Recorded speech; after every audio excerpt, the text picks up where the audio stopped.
Hi friends, இன்றைக்கி நம்ம என்ன பார்க்க போகிறோன்னா எலுமிச்சப்பழ இலையை துவையில் அரைக்க போகிறோம். அது ரொம்ப டேஸ்ட்டாக இருக்கும். அஜீரண கோளாறு, வாய்க்கசப்பு உள்ளவங்கள்லாம் இதை சாப்பிட்டா ரொம்ப ரொம்ப சூப்பராக இருக்கும். அது எப்படி செய்யலைன்னு இப்போ பார்க்கலாம்.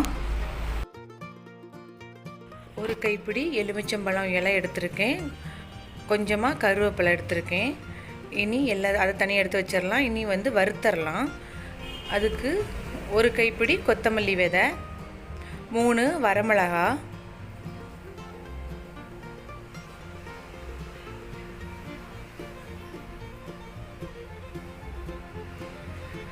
அரைமுறி தேங்காய் எடுத்திருக்கேன். மீடியம் சைஸ் தேங்காய், அதை நல்லா துருவி போட்டுடலாம்.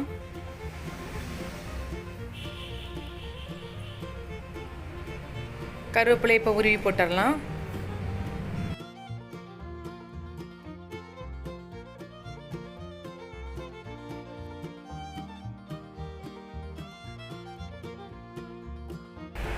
போட்டுட்டு பொன்னிறமாகுது வரைக்கும் நல்லா வறுத்துடலாம்.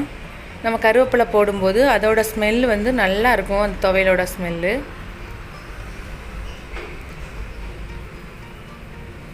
இனி 2 பல் பூண்டு சேர்த்துருக்கேன்.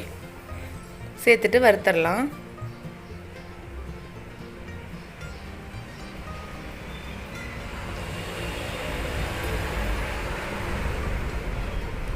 ஒரு துண்டு இஞ்சி,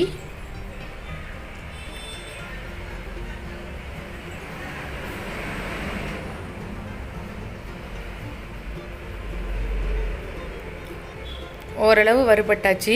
இந்த அளவுக்கு நம்ம வறுத்து இருக்கணும். இப்போ க்ளீன் பண்ணி வச்சுருக்க எலுமிச்சம்பழம் இலையை அதில் சேர்த்துடலாம்.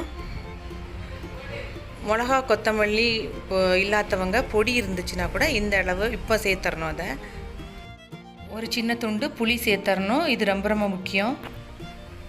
சேர்த்துட்டு மிக்சியில் போட்டு நல்லா நைஸாக அரைச்சிடலாம். இதோ அரைச்சாச்சு. இனி தாளித்து விட்டுடலாம். நீங்களும் வீட்டில் செஞ்சு பாருங்கள். எப்படி இருக்குன்னு கமெண்ட் பண்ணுங்கள். பிடிச்சிருந்தா சப்ஸ்கிரைப் பண்ணுங்கள். தேங்க்ஸ் ஃபார் வாட்சிங்.